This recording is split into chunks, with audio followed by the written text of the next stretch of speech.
Vahepeal tahaks pea lülitada välja linnakärast ning suundudagi kuskile puhkama ning meie olemegi täna üldse mitte Tallinnast kaugel Shanti puhkemajades.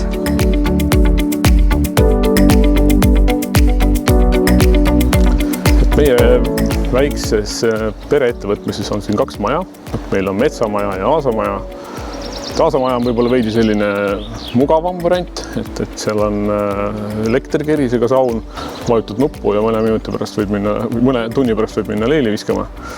Et seal majas on ka meil ka diivan, kuhu saab võtta lapsed kaasa ja seinal on suur telekas. Et seevastu metsamaja on võib-olla selline veidi metsikum ja ehedam koht. Seal saab sauna ise soojaks kütta puudega ja teleka asemel on siis vaade loodusesse, nii et täiesti maitse asi, millist maja keegi eelistab. Kes on oodatud siia puhkama? Ühte majja saab tulla 2 täiskasvanut ja põhiliselt võikski öelda, et ma arvan, et 95% ongi meil paarid.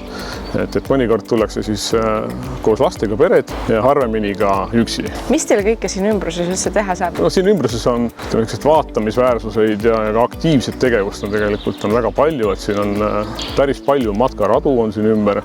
Siin on ilusaid liivarandu, siin on Pakripank, siin on Rummu seikluskeskus, on Padise, nii et selles mõttes jätkub tegevust päris pikaks ajaks. Me oleme Tallinnast 40 kilomeetri kaugusel Paldiski külje all, et autoga sõidab siia, ma arvan, et 3 tundi. Meil siin mõnisada meetrit eemal on raudteejaam ja sinna saab ka vist äkki Balti jaamast 50 minutiga. Me oleme seda alati soovitanud niisugust alternatiivset transpordivahendit. Mis eesmärgiga üldse inimesed tulevad nüüd siia puhkemajadesse? No, ma arvan, et ikka põhiliselt tullakse ennast välja lülitama sellest argimäsust ja oma pingetest ja sellisest kiirest elutempost, et tullakse siia, kus saab lihtsalt olla.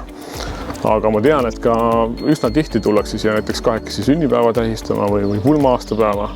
Meil on siin mõned korrad on olnud mesinädalad ja sel aastal on lausa esimene abielu registreerimine, see on selline väike, selle üle meil on väga hea meel, et on valitud meie selline mändide ja lehiste vaheline koht siin.